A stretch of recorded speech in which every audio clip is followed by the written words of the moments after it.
이사야 55장 5절입니다. 찾으셨죠? 같이 봅니다. 시작. 보라, 너가 알지 못하는 나라를 내가 부를 것이며 너를 알지 못하는 나라가 내게로 달려올 것은 여호와 내 하나님 곧 이스라엘의 거룩하신 이로 말미암음이니라. 이는 그가 너를 영원롭게 하였느니라. 아멘. 자, 오늘 이스라엘에 대해서 봅니다. 왜 우리는, 즉 이방의 교회는 이스라엘을 위해서 기도해야 될까? 우리는 이스라엘을 위해서 기도해야 되고, 또 기도해야 된다 할 때 어떤 분들은 왜 기도를 해야 되는지에 대해서 궁금한 부분들이 있어요. 그래서 예전에 제가 어떤 분이 왜 이스라엘에서 기도해야 되는지 좀 알려달라고 그러더라고요. 그래서 그때 이게 정리했던 걸 가지고 오늘 또 나누려고 합니다. 자, 우리가 선교지나 각 나라를 위해서 중보하고, 또 우리 사랑하는 가족들을 위해서 기도하고, 뭐 자녀들을 위해서 기도하고, 교회를 위해서 기도하고, 이렇게 우리가 중보하는 이유는 왜 중보할까요? 왜 중보하시죠? 우리의 기도를 들으시는 주님께서 기도한 대로 때로는 일을 성취하신다는 걸 믿기 때문에, 그 주님이 살아서 역사하신다는 걸 믿기 때문에 우리가 중보합니다. 그래서 우리 성도들은 중보 기도를 많이 하셔야 돼요. 그래서 가족들을 위해서, 특별히 자녀들을 위해서 기도 많이 해야 된다 그랬습니다. 그런데 우리 성도들의 중보 기도의 영역은 이렇게만 생각하면 안 돼요. 즉 하늘과 땅에, 크게는 하늘에도 속해야 되고 땅에도 속한 영역에서 기도를 해야 됩니다. 성경에 보면 예수님 그랬잖아요. 원수까지도 뭐래요? 사랑하고 그를 위해서 기도하라고 그러잖아요. 우리가 이거는 잘 알고 있습니다. 어떻게 원수까지 기도해 주죠? 그런데 기도하래요, 주님은. 자, 그래서 여러분, 우리는 우리 자신과 교회와 생활의 문제를 놓고서도 많이 중보가 필요하고 기도가 필요해요. 기도 없이 풀어지길 원하는 사람들 참 많은데, 기도하지 않으면 풀어지지 않습니다.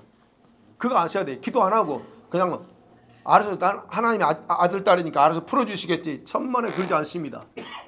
그래서 우리가 설령 예수 믿는다 할지라도 여러분이 기도하지 않으면, 문제를 놓고 기도하지 않으면 풀어지지 않는다는 이것은 변함이 없습니다. 그래서 하나님께서는 이 마지막 때에요, 이렇게 중보하면서 기도하는 성도들을 별도로 찾으십니다. 그래서 그들을 하나의 군대로 세워서 여러분 각자가 살고 있는 나라와 지역에서 나름대로 하나님이 훈련시키고 있어요. 어떤 경우는 네트워크로 조직이 되어 있는 경우도 있습니다. 네트워크가 있어요. 이스라엘 특별히 위해서 마지막 때 중보 기도하는, 이스라엘만이 아니라 뭐 여러 가지 중보 기도 용사로 주님이 세워서 지금 훈련받는 분들도 있다는 얘기예요. 그 중에 하나가 이스라엘을 사랑하고 중보하는 네트워크가 형성되어 있습니다. 전 세계적으로. 예전에는 그러지 않았어요. 이런 게 없었습니다.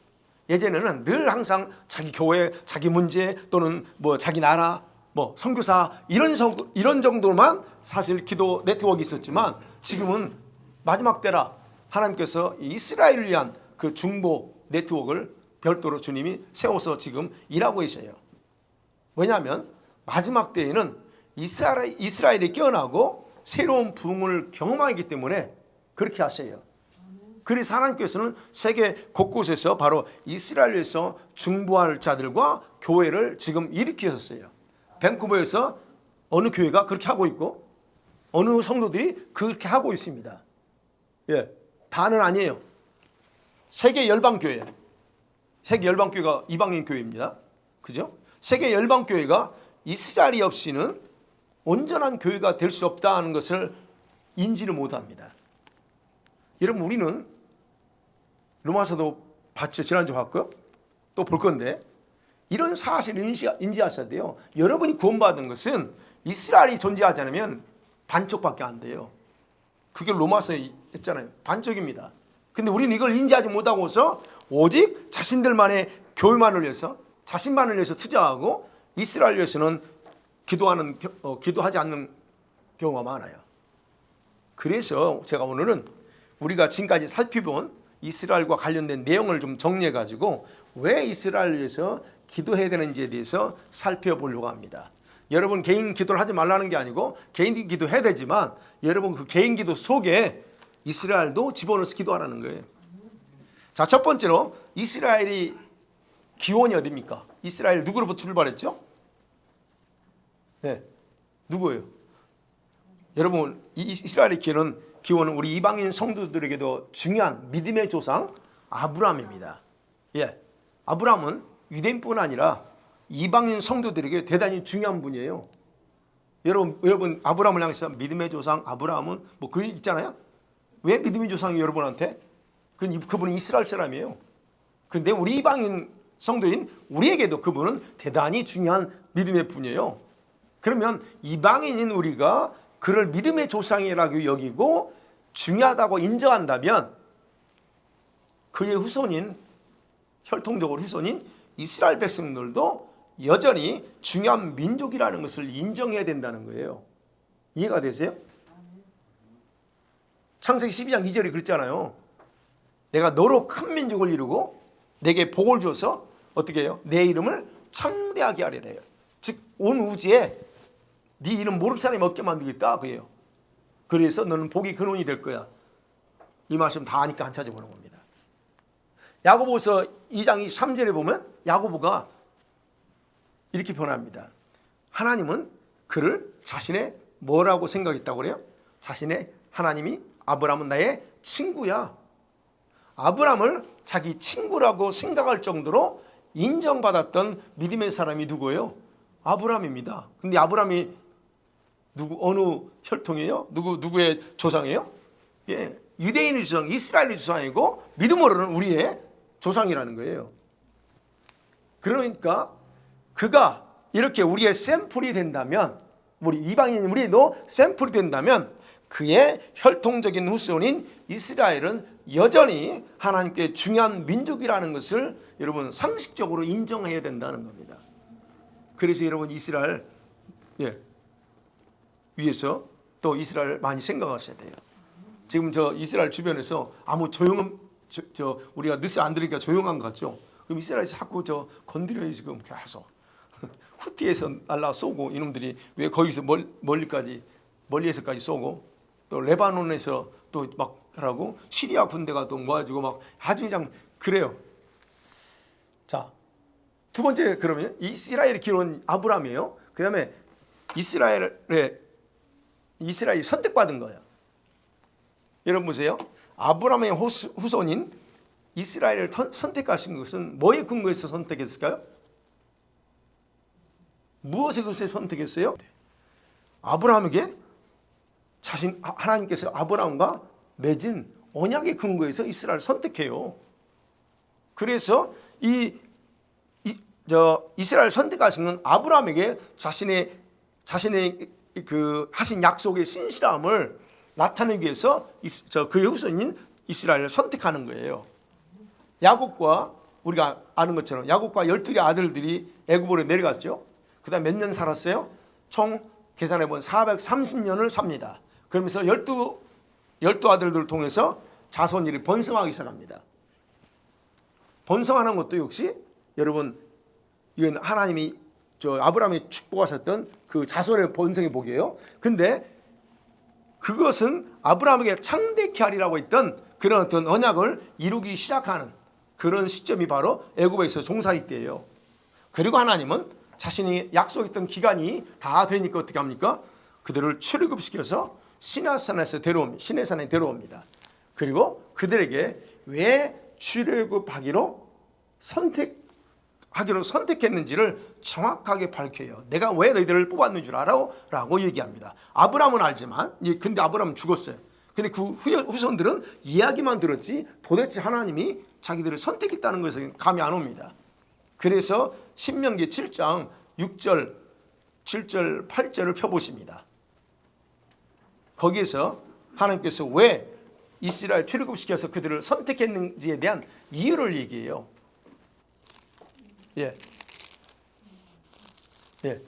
신명기 7장 6절, 7절, 8절 같이 씁니다. 시작.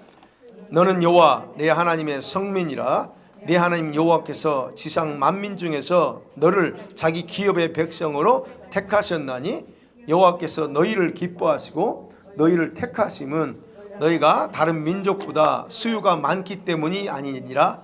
너희는 오히려 모든 민족 중에 가장 적으니라. 여호와께서 다만 너희를 사랑하심으로 말미암아 또는 너희의 조상들에게 하신 맹세를 지키려 하심으로 말미암아 자기의 권능의 손으로 너희를 인도하여 내시되 너희를 그 종되었던 집에서 애굽 왕 바로의 손에서 속량하셨나니. 다만 너희를 사랑해서, 그 다음에 또 뭐였어요? 조상에게 맹세했던 것, 아브라함에게, 그 다음에 이삭에게, 야곱에게 맹세했던 것을 이루시려고 너희를 선택했다라고 말합니다. 제가 지난번에 살펴보았지만 하나님이 민족적인 선택은 이례적이 아니라고 그랬어요. 이례적이 아니에요. 여러분, 영구적이라는 것을 우리가 이해를 한다면 아브라함을 선택해서 언약을 세우신 내용들 역시 영원적이, 이례적이 아니에요. 영원하다는 거예요. 그래서 하나님께서는 그런 사실을 강조하기 위해서 영원한 언약이다 라고 강조했던 거예요. 아브라함과 맺은 언약은 한 번은 끝난 게 아니에요. 그건 영원한 언약이, 한 번 맺었으면 영원히 간다는 얘기예요. 그래서 이것이 바로 하나님의 선택의 영원함, 유효함이라고 그래요. 영원히 유효하다는 것. 이렇게 해서 이스라엘이 민족적으로 탄생한 거예요. 그리고 이스라엘은 하나님께 영원한 백성이 됩니다. 자, 이것을 확증해 주는 또 신뢰가 하나 있다면 여러분 있죠. 12아들 중에서 제사장 지파가 누구죠? 레위 지파입니다. 여러분, 레위 지파로 제사장으로서 레위 지파를 선택해요. 그러면 레위 지파는 영원한 제사장직을 이어받게 된다는 겁니다. 그럼 누구도 제사장이 될 수 없어요. 레위 지파 아니면 안 됩니다. 이게 원리예요. 그러면 한번 선택했으면 끝까지 가는 거예요. 그와 같은 원리로 바로 이스라엘을 선택한 건 영원히 간다는 거예요. 그러니까 여러분, 레위 지파들은 물론 다 제사장이 아니에요. 레위 지파들은 그렇게 선택돼서 성전이나 또는 광야 시대에는 어떻게 해요? 성막, 그 성막 일을 관리하면서 했습니다. 이거는 누구도 못 바꿔. 유효하다. 그런 것처럼 이스라엘 민족이 세계 열방 중에서 하나님에 의해서 선택받은 영원한 민족이라고 하는 개념이 거기서 그대로 나타난다는 겁니다. 제가 계속 뭘 강조하죠? 이스라엘, 선택받은 이스라엘은 영원한 하나님의 선택받은 민족이라는 거예요. 세 번째로 생각해 봅니다. 그럼 이스라엘에 대한 하나님의 관심이 뭐냐는 거예요. 여러분, 자, 이렇게 이스라엘을 선택하신 하나님께서는 그들에게 많은 것을 기대하지 않습니다.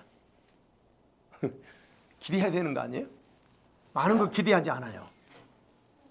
제가 쉽게 얘기해. 왜냐하면 그 민족이 하나님의 마음을 100% 만족시킬 수 없다는 걸 알기 때문에 그래요. 예를 들면 그냥 다만 기본적인 생활 원칙들에 대해서 순종하며 살기를 원했던 거예요. 물론 더 큰 목표는 있지만 이 백성들이 그렇게 안 살아. 안 살 걸 뻔히 알고 그 큰 기대를 안 합니다. 우리가 그러잖아요. 우리 세상에서 자녀를 낳은 부모들이 자녀들에게 생각 이상으로 기대합니까? 자녀들을 낳아놓고 자녀들을 생각 이상으로 기대하며 사는 사람은 없을 거예요. 그러면 자녀들 스트레스 받아서 못 살아요. 무슨 말인지 알겠죠? 다만 부모들이 바라는 게 뭐예요? 다만 세상을 살아가면서 가장 윤리도덕적으로, 그리고 신앙인이니까 하나님과의 그런 온전한 관계를 가지면서 하나님께 좀 더 그 어떤 것보다 하나님만 더 사랑하며 살기를 바라는 그런 마음을 그 이상 품지 않죠. 여러분들 그 이상 풉니까? 내 아들이 큰 종이 돼가지고 그런 마음 품지 않을 거예요. 왜? 알기 때문에 그래요.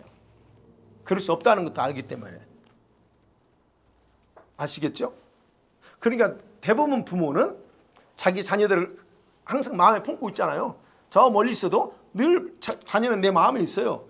그런 것처럼 하나님께서도 이스라엘 백성들을 선택해놓고 그렇게 생각하고 이스라엘에 대해서 생각하고 있다는 거예요. 물론 그 속에서 어떤 리더들을 세워가지고 따르는 크게 쓰긴 하지만 일반적으로는 그렇다는 거예요. 그러면 하나님의 이스라엘 백성을 향한 하나님의 관심이 뭐냐는 거예요. 여러분, 하나님 자신이 선택한 백성들이 자기의 말씀을 따르기보다는 결국 자기 계획대로 살며 거역하기를 반복하지만 어떻습니까? 그들을 버리지 못해요. 또 버리지 못합니다. 버리기보다 어떻게 해요? 그들을 심판과 여러 가지 재앙의 채찍으로 내리쳤다가도 다시 어떻게 해요?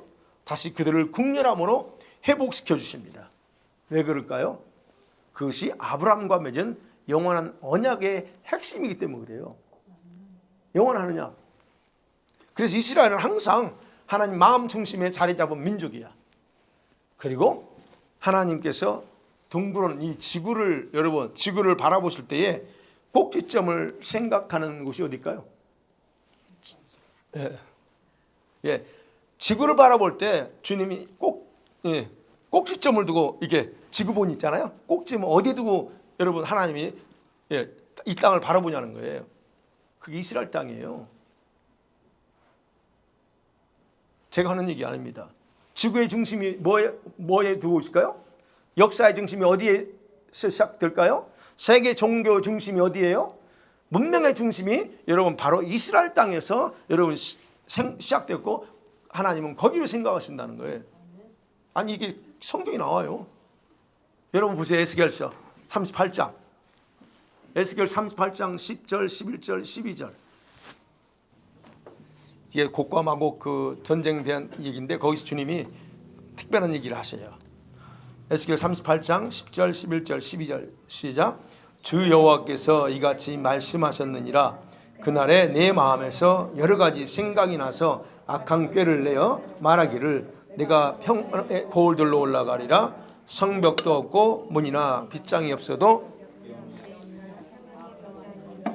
나아가서 물건들을 겁탈하며 노락하리라 하고 내 손을 들어서 황폐하였다가 지금 사람들이 거주하는 땅과 여러 나라에서 모여서 짐승과 재물을 얻고 세상 중앙에 거하는 백성을 치고자 할 때에 핵심은 여기입니다. 세상 중앙. 세상의 중앙이 어디라고요? 이스라엘이에요. 역사의 중심은 이스라엘. 꼭지점이 이스라엘이에요. 그 얘기하는 거 지금. 그럼 주님의 마음에는 이스라엘에 제일 바라볼 때 이스라엘이 먼저 와. 우리 부모들이 그 옛날에 장남 막 그러잖아요.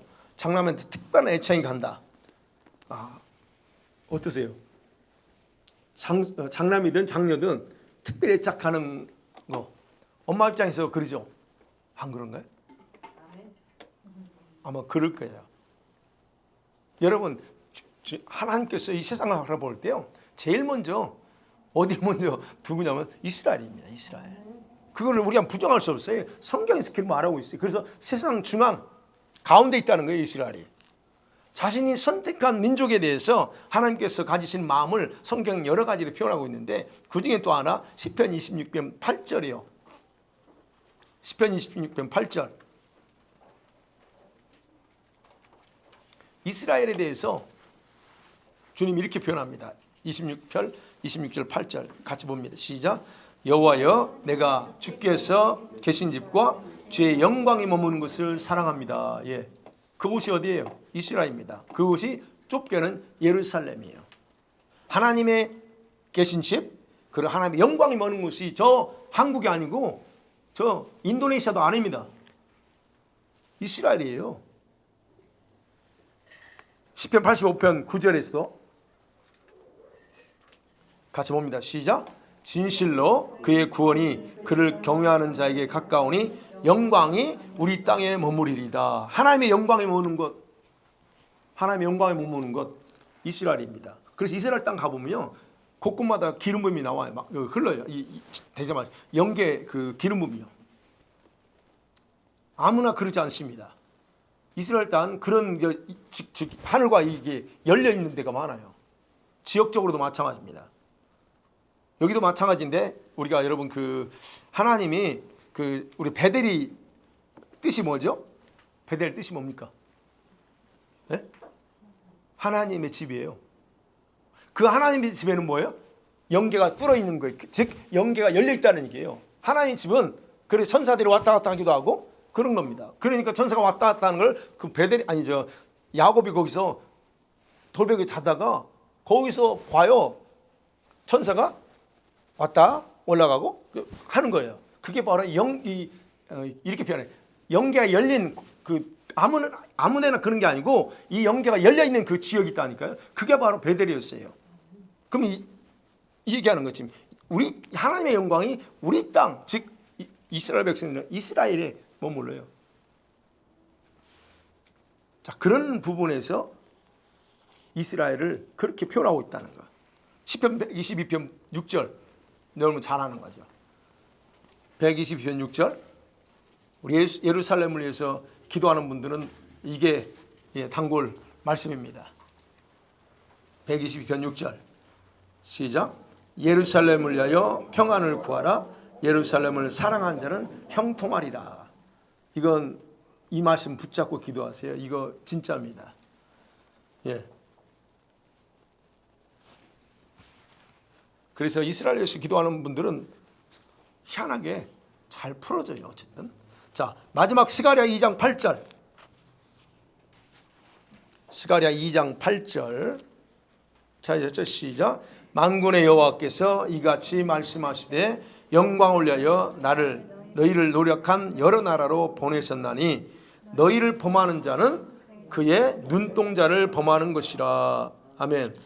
분명히 이 말씀 많이 들어봤죠. 하나님의 눈동자다. 이스라엘은 하나님의 눈동자야.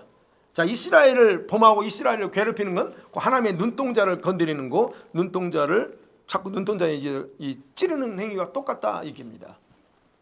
그만큼 하나님께서 이스라엘에 대한 자신의 관심을 이렇게 표현했어요.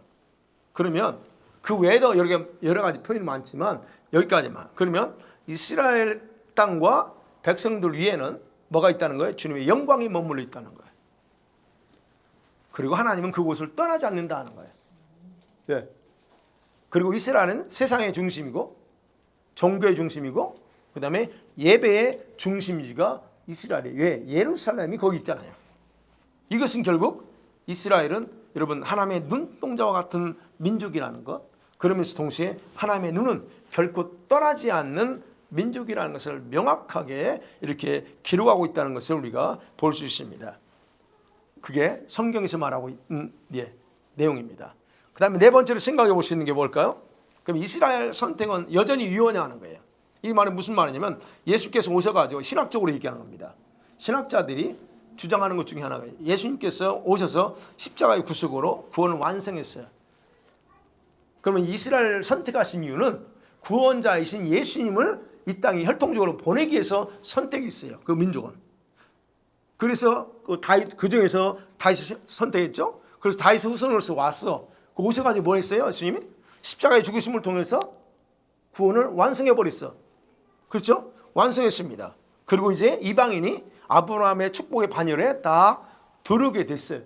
그러면 아브라함의 언약은 성취됐어요. 언약의 목적은 그 성취된 게 아니냐는 거예요. 그러니까 성취됐기 때문에 굳이 더 이상 이제 예수님 죽이고 나서 2000년간 떠돌아다녔던 민족이 왜 중요하냐는 거죠. 이미 신학적으로는 다 예수님 그 오심을 통해서 완성했는데, 그런데 그들을 여전히 하나님의 중심이고 선택된 백성이라고 이렇게 말할 수 있느냐는 거예요.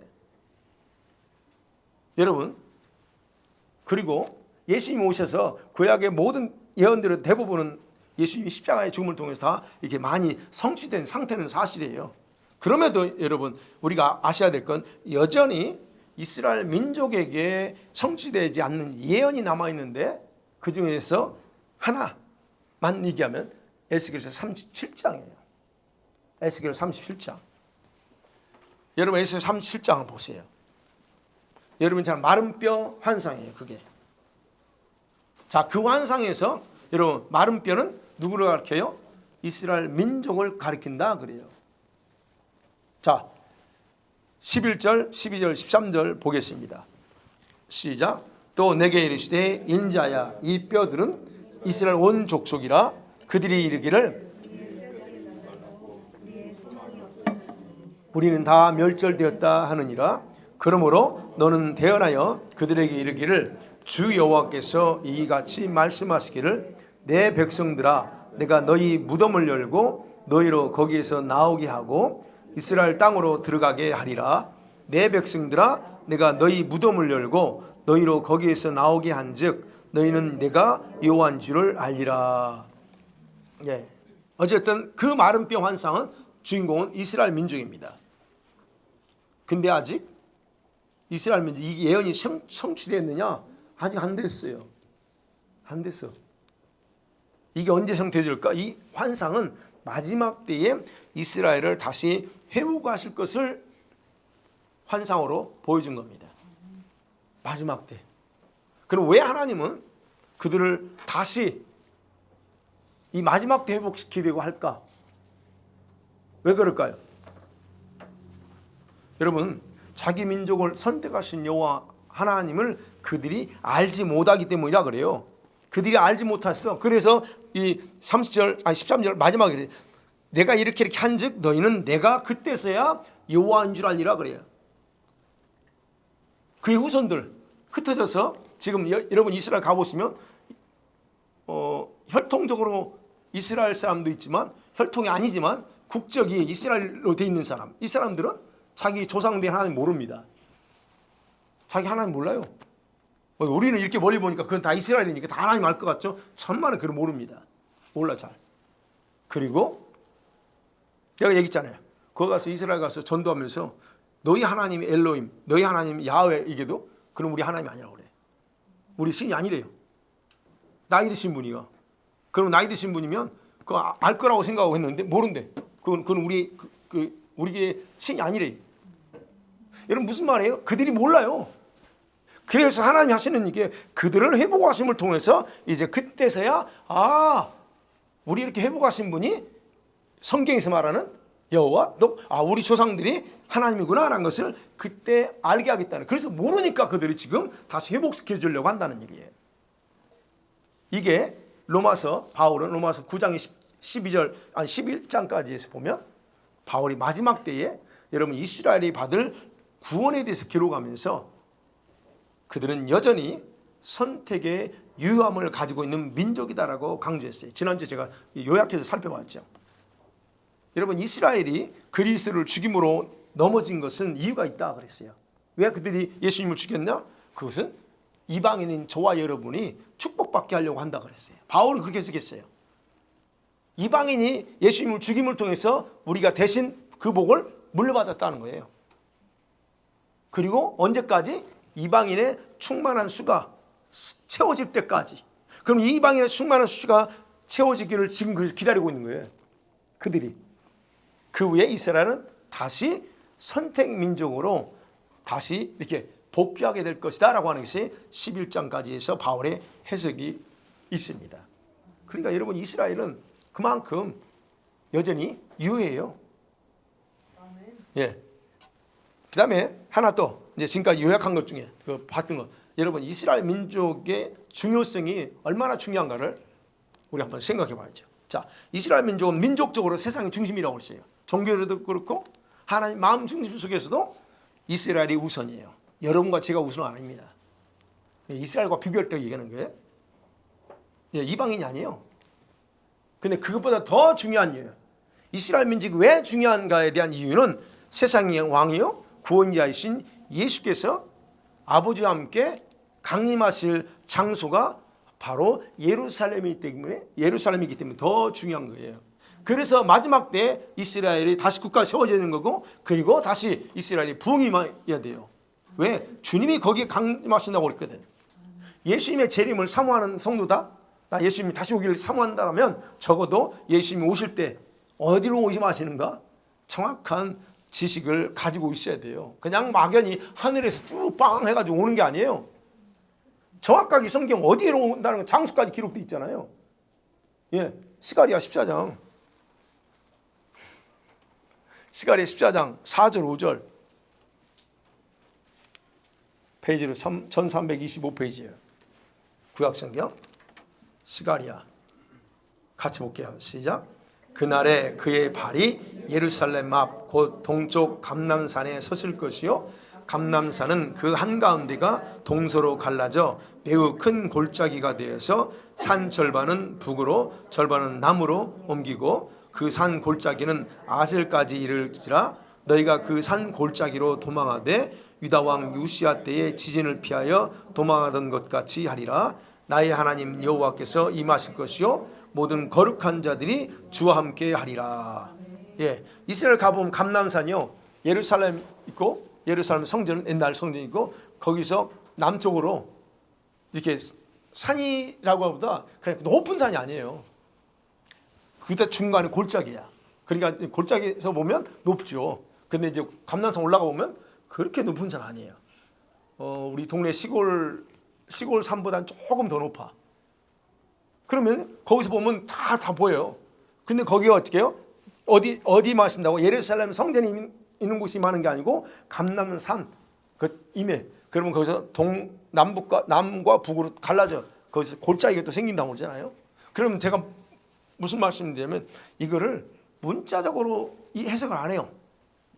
문자적으로 해석하는 분들이 안 하는 분이 있어요. 근데 분명히 성경은 예수님이 거기에 그 감람산의 장소까지 정해놨잖아요. 거기로 오신다.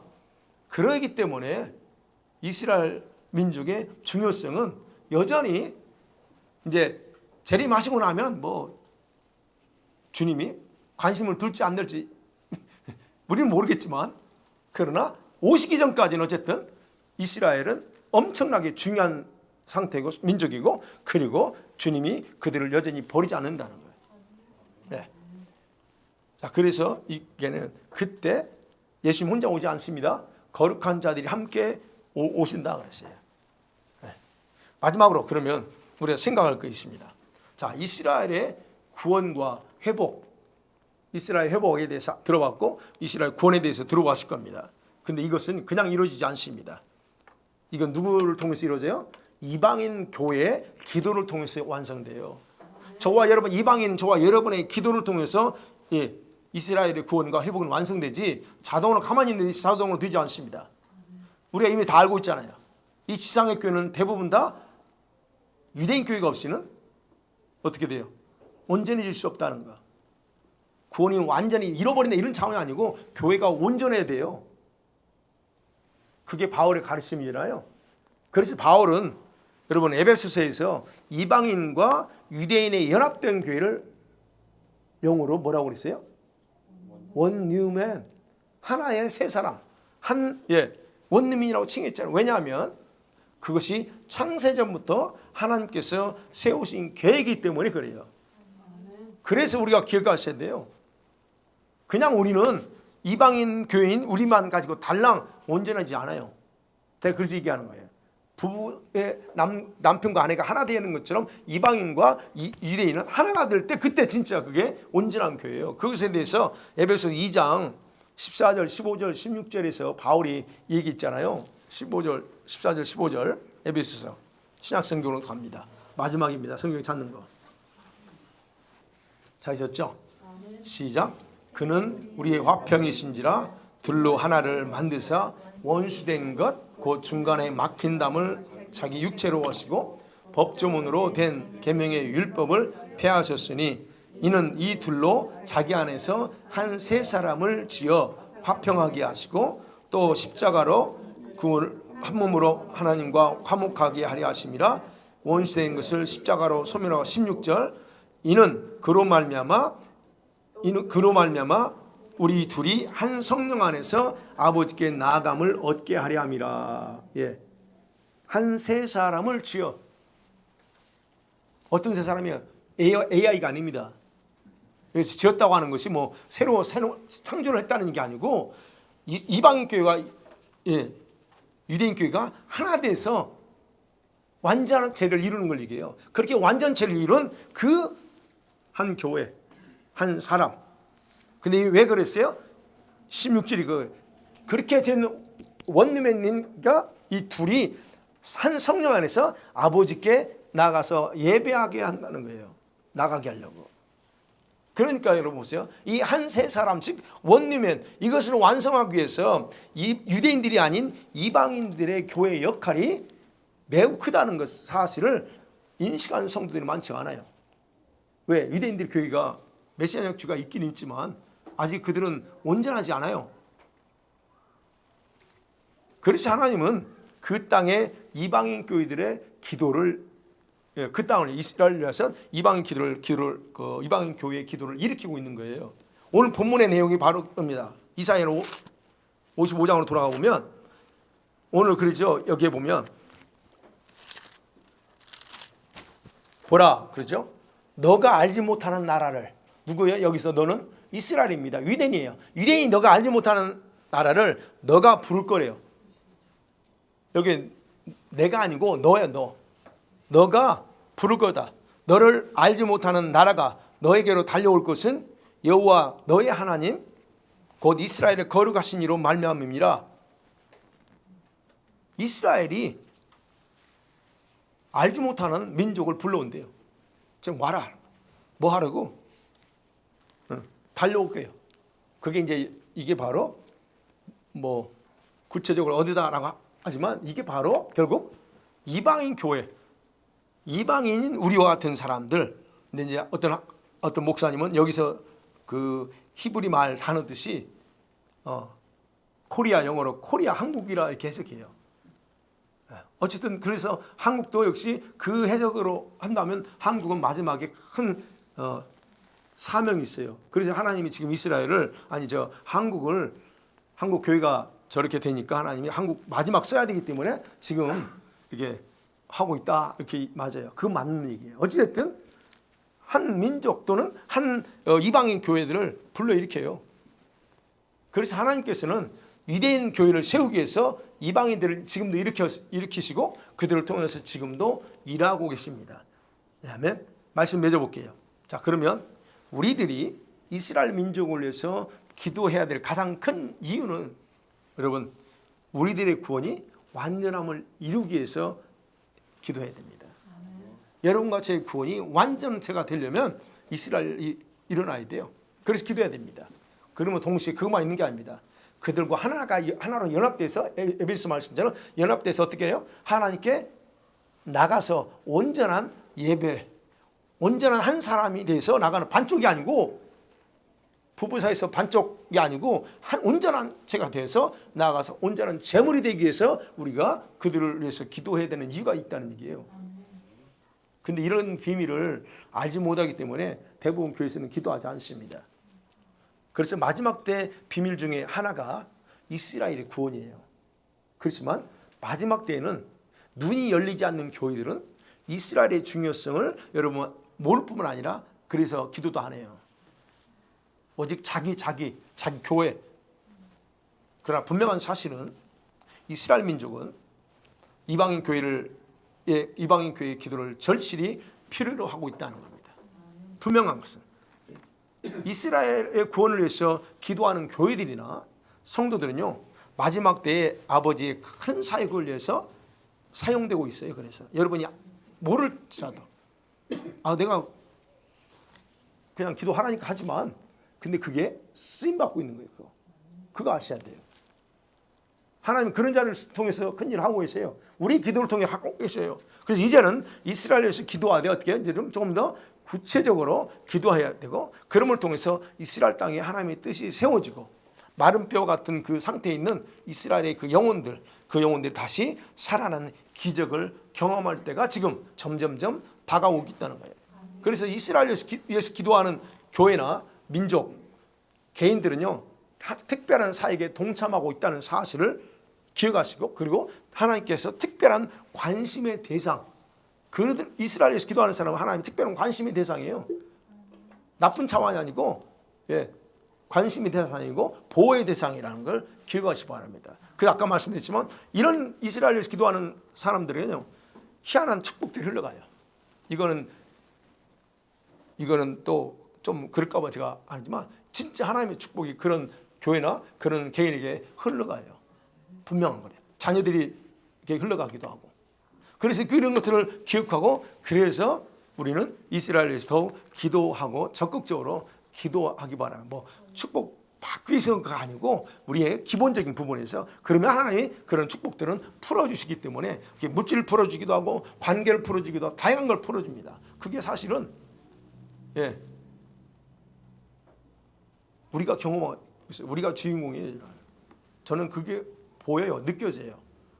주님이 그랬잖아요. 우리한테 이스라엘에서 기도라고 할 때 그 이후부터 계속 우리 교회는 좀 다른 부분에서 많이 이렇게 달라지고 있는 것은 바로 그 이유 중에 하나가 여러 가지 있지만 이유 중에 하나가 바로 이스라엘에서 기도했을 때 그렇습니다. 그래서 저와 여러분이 이 부분에 대해서 확신을 가지고 이스라엘에서 적극적으로도 앞으로는 기도하는 삶을 살기를 주의 이름으로 간절히 소망합니다.